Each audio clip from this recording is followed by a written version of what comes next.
الإله والصلاة والسلام على سيدنا والصلاة والسلام على رسول الكريم.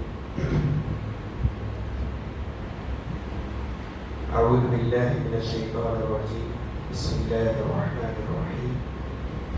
وإذ يرفع إبراهيم القواعد من البيت وإسماعيل ربنا تقبل منا إنك أنت السميع العليم.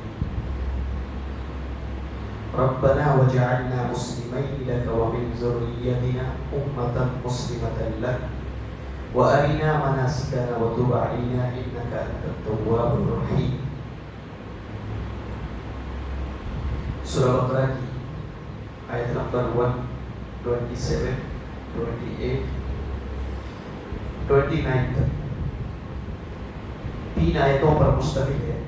اس میں حضرت خصوصی طور پر حضرت ابراہیم علیہ السلام کی دعا، بہترین دعا اور بہترین آیتیں جو اللہ رب العالمین نے یہاں پہ بیان فرمایا ہے. اللہ تبارک و تعالی بیان فرما وَإِذْ يَرْفَعُ إِبْرَاهِيمُ الْقَوَاعِدَ. ابراہیم علیہ السلام نے خانہ کعبہ کو رینیو کیا، دوبارہ بنایا. اچھا، وہاں پہ کچھ بھی نہیں تھا جہاں پہ حضرت ابراہیم علیہ السلام نے بنایا، بالکل صاف زمین اور کوئی نشان نہیں تھا. مفسرین نے بیان کیا ہے کہ اللہ رب العالمین نے حضرت ابراہیم علیہ السلام کو نشان بتلایا کہ اس جگہ پر پتھر رکھو، یہاں پہ اس طریقے سے بنایا گیا تھا. یعنی پوری طریقے سے جو ہے وہ مٹ چکا تھا. اس سے پہلے جو بنائے تھے حضرت آدم علیہ السلام نے، تو اس کا جو نشان تھا بالکل مٹ چکا تھا. اور وہاں پہ کوئی نہ تو بستی تھی نہ کوئی، بالکل ویران جگہ تھی. ایک ایسے جو ہے بے آباد جنگل تھا، ویران تھا، نہ وہاں کوئی رہتا تھا، نہ ہی وہاں پہ جو ہے کوئی بستی تھی یا کوئی گھر تھا، نہ کچھ تھا. بالکل ویران جگہ تھی وہ. تو پہلی مرتبہ حضرت آدم علیہ السلام نے اسی جگہ پر جو ہے اس کو بنایا تھا.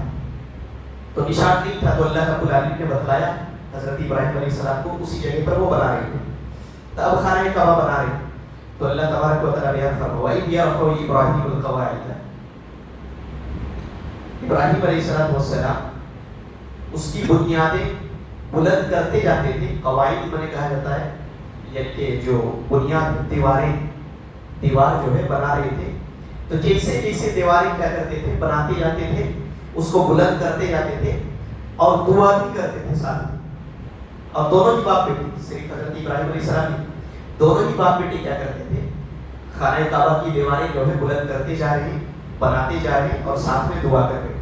ربنا تقبل منا انک انت السمیع العلیم. اے ہمارے رب تو ہم سے قبول فرما اس خدمت کو.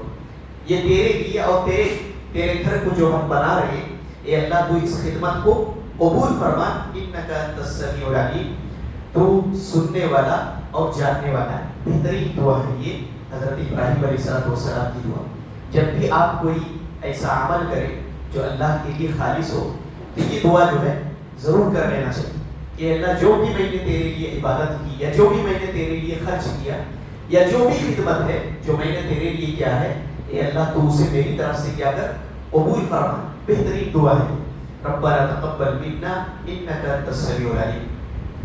آگے بیان فرما ربنا وجعلنا مسلمین لک. یہ بھی ساتھ میں دعا کر رہے ہیں، اے اللہ تو ہمیں اپنا فرما بردار رکھ، تو ہمیں اپنا فرما بردار بنا کر کے رکھ. ومن ذریتنا امۃ مسلمۃ لک. اور ہماری ذریت میں سے بھی ایک جماعت کو کیا کر تو اپنا فرما بردار بنا کر کے رکھ. وَأَرِنَا مَنَاسِكَنَا. اور تو ہمیں اپنی عبادت کا طریقہ سکھا. مناسک جو ہے، جو طریقے ہیں، اے اللہ تو ہمیں اسے بھی سکھا. وَتُبْ عَلَيْنَا. اور تو ہماری توبہ کو قبول فرما.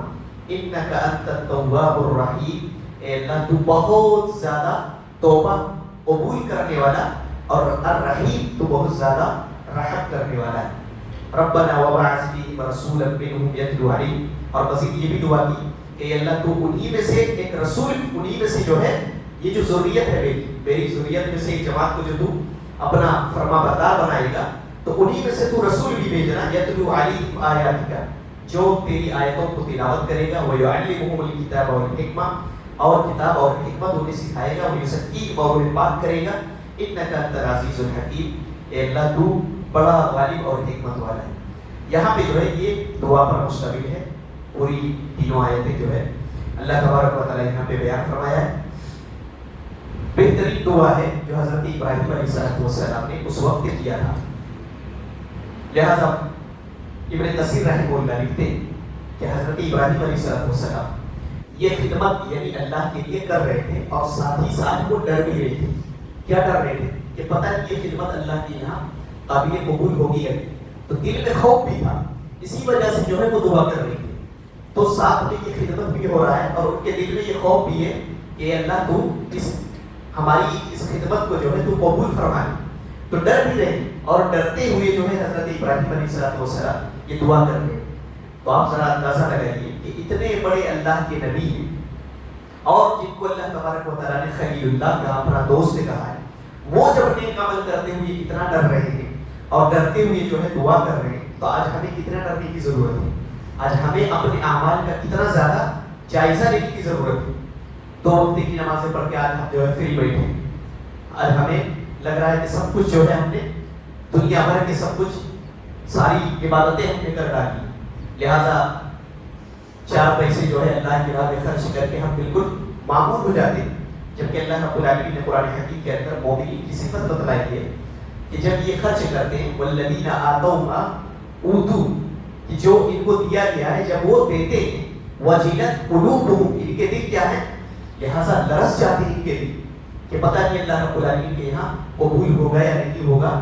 لہذا یہ مومنین کے دل ہوتے ہیں جو اللہ تبارک و تعالیٰ کی عبادت کر کے بھی اور اللہ تبارک و تعالیٰ کے راہ میں خرچ کر کے بھی کیا کرتے ہیں, ان کے دل ڈرتے ہیں اللہ رب العالمین کے یہاں, پھر بھی خوف میں رہتے ہیں اور اللہ سے دعا کرتے ہیں کہ اللہ تو ہماری عبادتوں کو قبول فرما.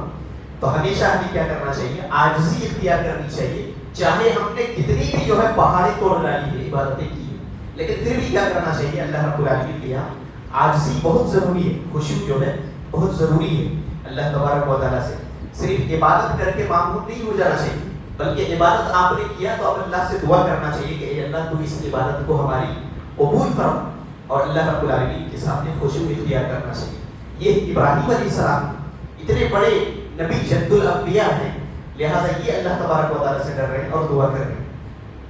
حضرت وہب رحمۃ اللہ علیہ اس آیت کو پڑھتے تھے تو زارو قطار رویا کرتے تھے اور کہتے تھے اے اللہ تیرے پیغمبر ابراہیم اور اسماعیل اتنے عظیم پیغمبر ہیں اور وہ جب تیری عبادت کرتے ہیں تو تجھ سے ڈر رہے ہیں, تو ہمیں جو ہے کتنا زیادہ ڈرنا چاہیے. تو وہ اس آیت کو پڑھ کر کے رویا کرتے تھے, یعنی کہ وہ سمجھتے تھے کہ جب یہ انبیاء ہو کر کے اللہ تبارک و تعالیٰ سے اتنا ڈر رہے ہیں تو ہمیں کتنا زیادہ جو ہے ڈرنے کی ضرورت ہے. تو ابراہیم علیہ السلام نے یہ دعا کی اور اسماعیل علیہ السلام نے, لہٰذا اس کا نتیجہ یہ ہوا کہ اللہ تبارک و تعالیٰ نے ان کی دعا کو قبول بھی فرمایا. پھر کیا ہوا, یہ دعا بھی کی کہ اللہ تو ہماری ذریت میں سے نبی انبیاء علیہ السلام کو بھی. تو آپ کو معلوم ہے کہ حضرت اسحاق علیہ السلام اور حضرت اسماعیل علیہ السلام انہی دونوں میں سے جو ہے تمام انبیاء اس کے بعد آئے. جتنے بھی نبی آئے حضرت اسحاق علیہ السلام کی ذریت میں سے تھے. جتنے بھی انبیاء, کہاں تک, ہمارے نبی صلی اللہ علیہ وسلم تک جتنے بھی نبی آئے تو وہ سب کے سب ان کی نسل سے تھے, حضرت اسحاق علیہ السلام. لیکن جب ہمارے آخری نبی آئے تو وہ اسحاق علیہ السلام کی نسل سے نہیں تھے, وہ حضرت اسماعیل علیہ السلام کی نسل سے تھے. تو یہ ہمارے نبی صلی اللہ علیہ وسلم کے جو ہے یہ شجرہ نسب ہے کہ ان کا نسب کہاں ملتا ہے, حضرت اسماعیل علیہ السلام سے. اور بقیہ جو نبی ہیں جتنے بھی بنی اسرائیل میں انبیاء ہیں وہ سب کے سب حضرت اسحاق علیہ السلام کے نسل سے تھے.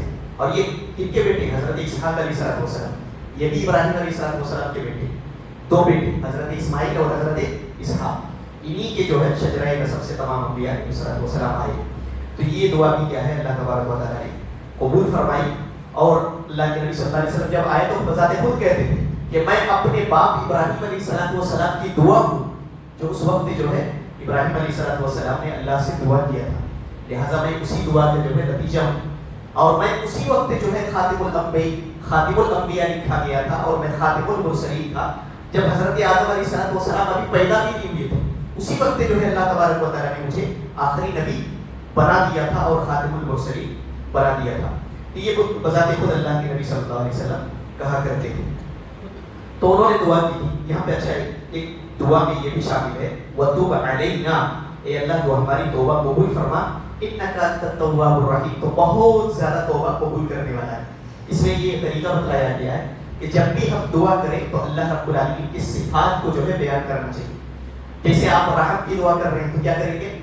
اے اللہ تو مجھ پر رحم فرما، فَإِنَّكَ أَنْتَ الْغَفُورُ الرَّحِيمُ، کیونکہ تو بہت زیادہ بخشنے والا اور رحم کرنے والا ہے۔ تو جو دعا آپ کر رہے ہیں وہی صفت کیا کرنا چاہیے؟ بیان کرنا چاہیے۔ اس کا فائدہ کیا ہوتا ہے؟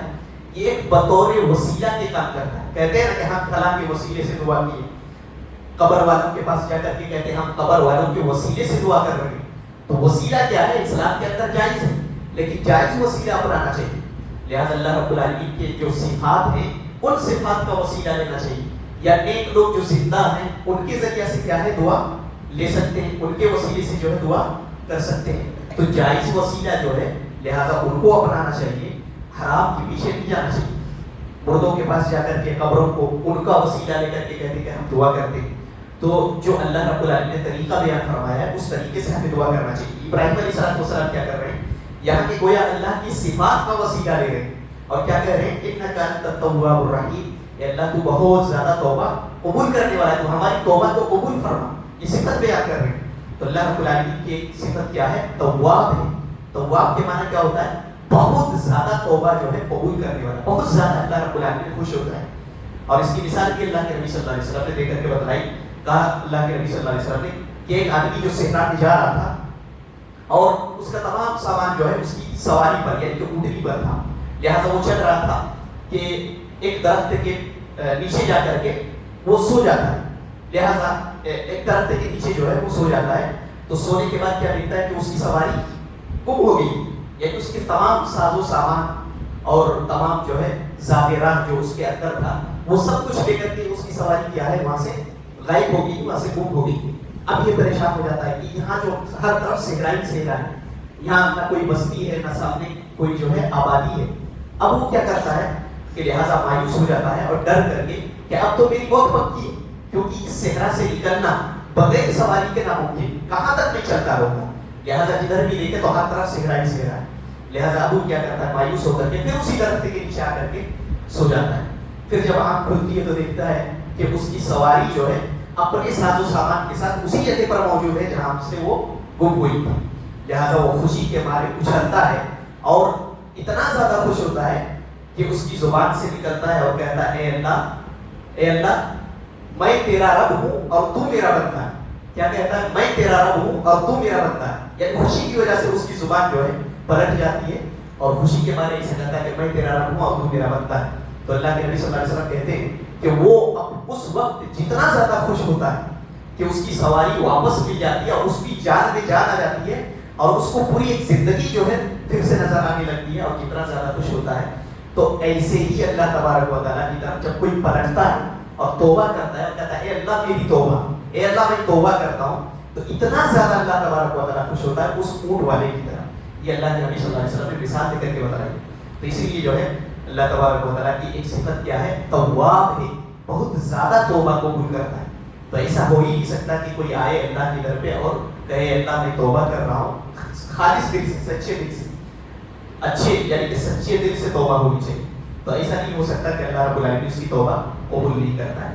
تو ہمیشہ جو ہے اللہ رب العالمین سے توبہ کرے۔ یہ نبی ہے، اتنے بڑے انبیاء ہیں، یہ کیا کر رہے ہیں؟ توبہ کر رہے ہیں۔ اللہ رب العالمین سے جو ہے توبہ کرتے ہوئے عاجزی اور خشوع کے ساتھ اللہ کی عبادت گویا کے کر رہے ہیں۔ یہ طریقہ ہمیں بتلایا گیا ہے، ہمیں سیکھنا چاہیے ہم اپنے باپ ابراہیم علیہ السلام سے عبادت کا طریقہ کیا ہوتا ہے، خشوع اور خضوع ہماری عبادت میں کیسی ہونی چاہیے۔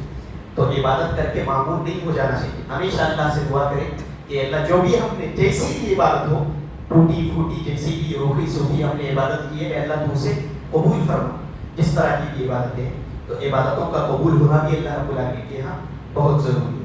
تو یہ بہترین دعائیں ہیں، لہٰذا اس کو پڑھیں اور مطالعہ کریں۔ ہر دعا کے اندر بہت زیادہ وسعت ہے، اگر آپ زیادہ گہرائی میں جانا چاہیں تو آپ تفسیروں کا جو ہے تفسیری کتاب کا مطالعہ کر سکتے ہیں، آپ کو معلوم ہوگا اور اندازہ ہوگا۔ اللہ تبارک و تعالیٰ ہم سب کو نیک بنائے، مسلمان بنائے رکھے اور دین پر قائم و دائم رہنے کی توفیق عطا